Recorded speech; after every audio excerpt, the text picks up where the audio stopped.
Hello everyone, welcome back to my channel. This is Zob's Rebels Tutorials. I want to say thank you every time I log in or check my emails. I always get notifications on so person has subscribed to your channel, so person has subscribed to your channel, and it leaves me happy.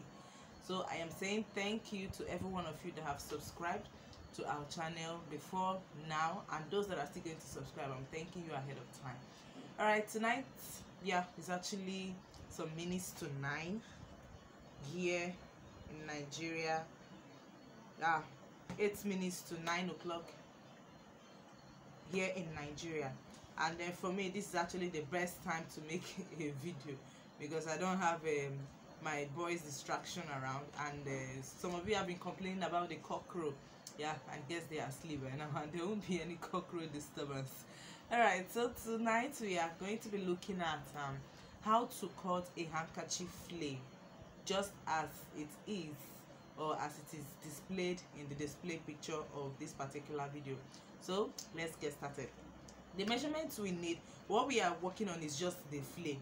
So for you to attach a flame to anything, there has to be a basic block. That's the upper bodies of a dress.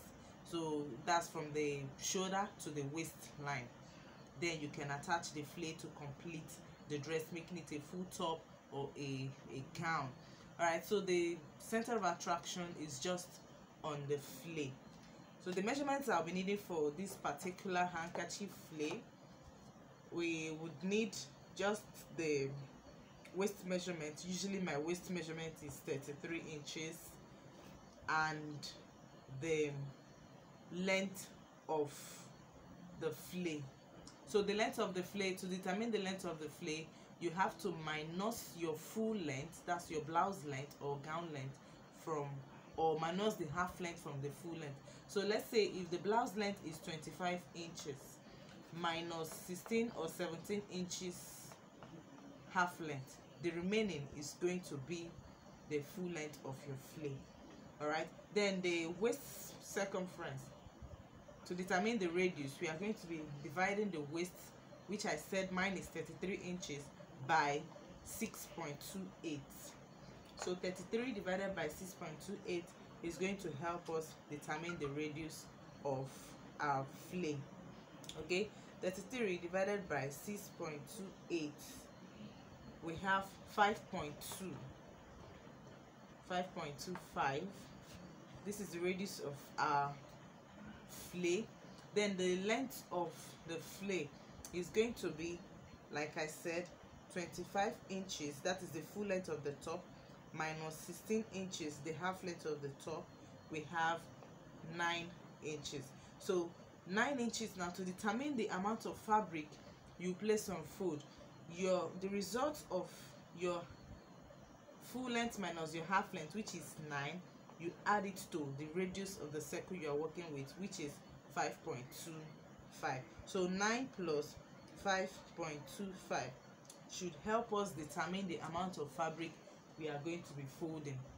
So why this is necessary is for us to be able to save our material or our fabric whenever we are working. You just need to have these calculations done so that once you fold, you know what you're dealing with, and not after folding you measure is not up to, you start readjusting. So just do the calculations first, then you can go ahead and start your cutting. So I'm just going to be using this, my pattern paper, which I'll be making just a part of it. Okay, let me not slit it. I wanted to slit it so that I'll just make one fix and show us, but let me use the whole of it. But the challenge I'll be having is the pattern paper is not going to be up to the measurement I need. I need exactly 14.25 inches, and my pattern paper is not up to that. So let me just slit it. I believe we'll understand.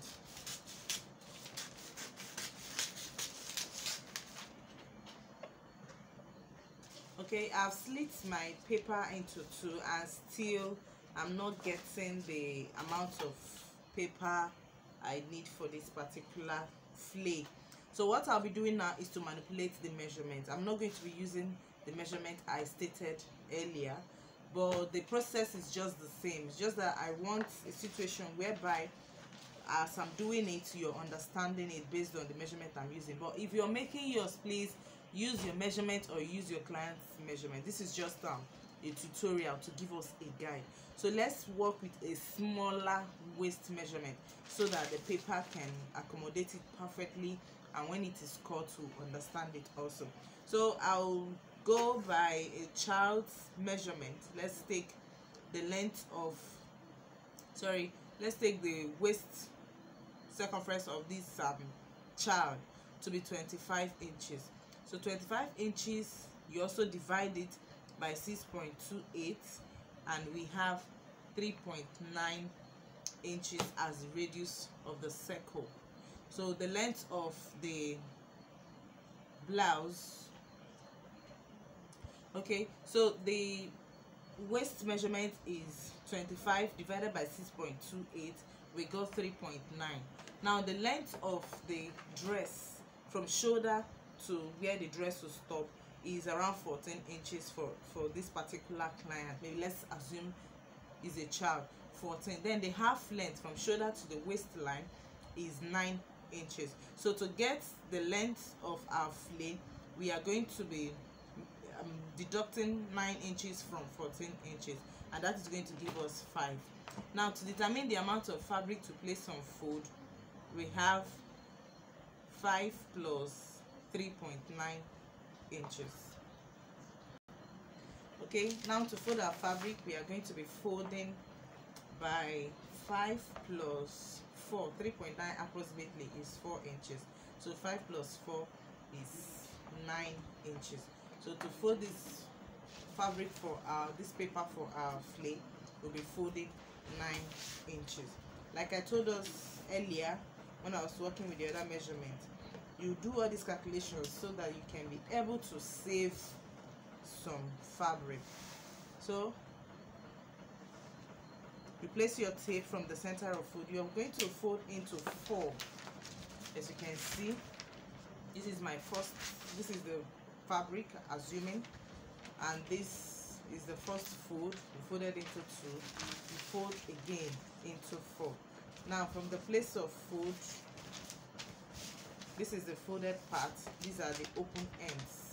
So from the place of fold, or from anywhere you want to measure from, I will measure my 9 inches. You can see my paper is exactly 9 inches. So 9 inches, forming a square, 9 inches all around. Measure 9 inches from here, 9 inches from here, and also 9 inches from here. If yours is 15 inches after the calculations, please use 15 inches.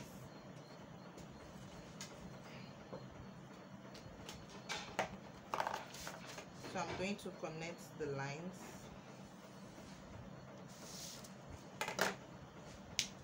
Now looking at the drawing, we can see that it's already giving us a square kind of shape.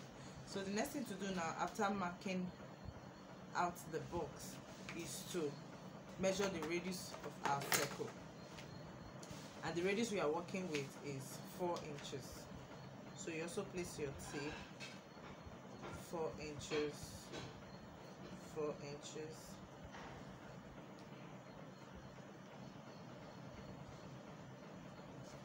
4 inches. Then you can go ahead and connect the dots.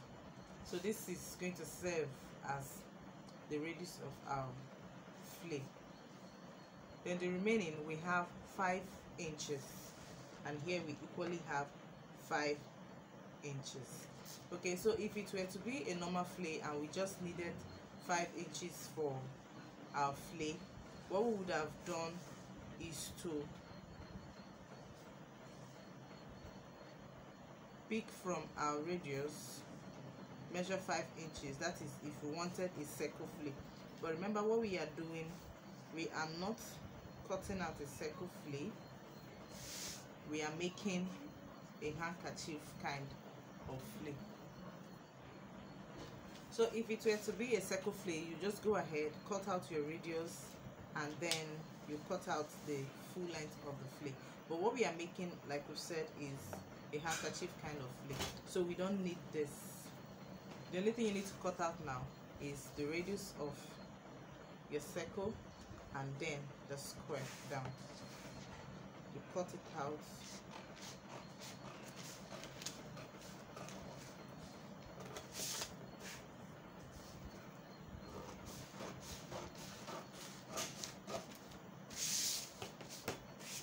So this is what we've got, something like this, looking like a triangle shape kind of. So when you open this up, you have something that looks like a yoke kind of. So what you need to do after opening it, you spread it open. You can see the circle, which is your waist radius. Then you can turn it this way. So let's say we label the parts A, B, C, D. So if you want to fold it again, just so it doesn't confuse you when you want to sew it, you can pick A and match it with B. Excuse me.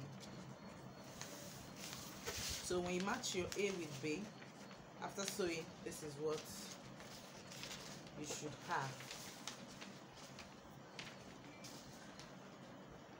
Okay, can you see it? So you match your A with B, and then you can slit one corner open. Just cut it open. This is going to be the zipper part. Then you notch the center of your flay. So your handkerchief flay is ready. You can see how it is. So if you want excess or you want to make pleats, depending on the amount of pleats you want to make, let's say you want to make like 2 pleats of about 3. Okay, so if you want to make some pleats maybe around the dart area to give it a nice kind of shape in the front, you can add like 6 inches extra allowance before that's to the radius. Since we worked with radius of 4, you can add 6 inches or 4 inches, and that would give you 10. Or you can add extra too, depending on how much fold you want to make or how much plate you want to make. So for the sample we had on our display picture, it has something that looks like a pleat in front, just around the dart area. So as you sew from the zipper part coming towards the center of fold, wherever your center of fold is being placed, you make your fold along the dart area. So when you're done, you should have something that looks like this. Okay, and that is it. So if you want to also be sure that your flay, the size of your flay are equal, you can go ahead and measure from tip to the circle point, and you get exact same measurement. So thank you so much for being with us, and then please do not forget to subscribe to our channel, like, share and comment. If you encounter any difficulty trying to cut this flay, please leave a comment and be sure you'll be well attended to. Thank you so much, and do have a lovely night. Bye. Please do not forget to subscribe. Thank you. Bye.